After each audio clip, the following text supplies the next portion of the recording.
Jong hatrepi mai pergi banyono la ibenta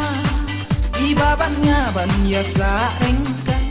iban long sim haka kendong ban undang ayo kijing jenjar hanga tiban bun satang kijing mujing perkan teng teng urus ngapumban jauh ki rumah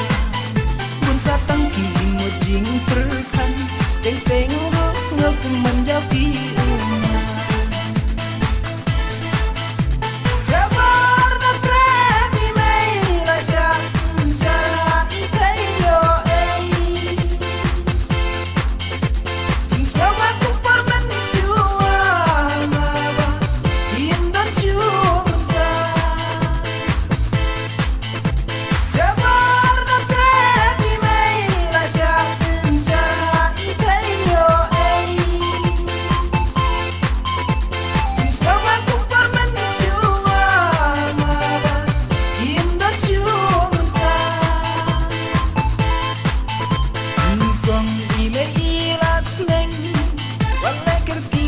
waktu rumah